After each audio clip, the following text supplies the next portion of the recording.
Ah.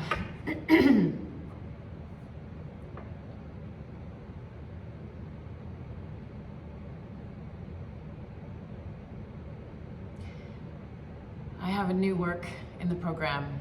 It's a solo. And it's called Remember River. It's inspired by a line in a Mary Oliver poem. The poem is The Moth, the Mountain, the Rivers. And the line goes, imagine in what heaviness the rivers remember their original clarity.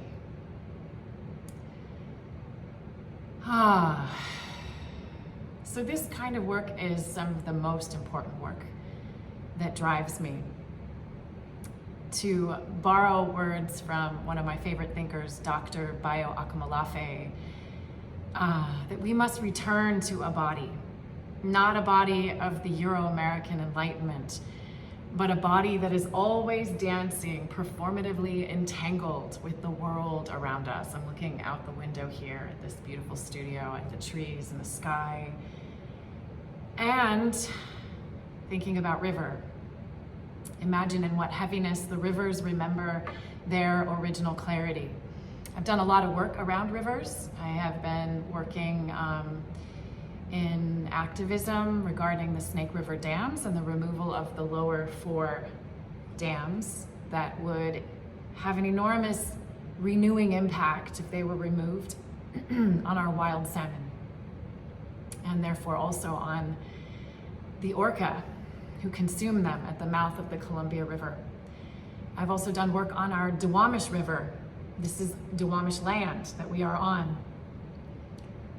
And that river is one of the most polluted rivers in the United States.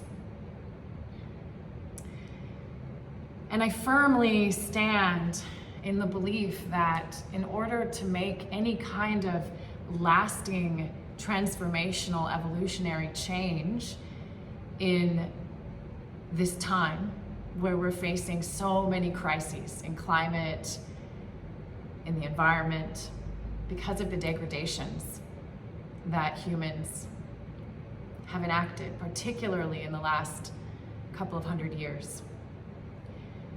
That in order for us to be able to really make this change, these healing movements, we have to overcome our Western modernity, our white supremacy, our white sensorium, as Dr. Bayo talks about it, that we are all moving in this milk of this damaging way of being that we're all impacted by. And in order to do that, we must return to the body, not a body of the Euro-American Enlightenment, but a body that is returning to the earth.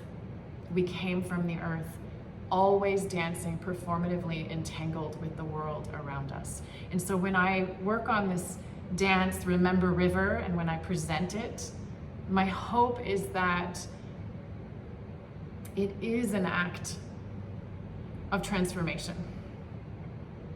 That the energies of my movements move forward for the rivers of the Snake River, for the rivers of the Duwamish, and that also it is an untangling, a releasing of the heaviness of my own body system, my own water body, the dams in me, the white supremacy, the Western modernity movements of thinking and shoulds and shouldn'ts and being, the binaries, the right or wrongs, that I'm moving beyond through the cracks between those sides into some other new space and bringing forward something that isn't just this individualistic art for myself on a stage, but that I am moving and bringing with me energies that are more than me.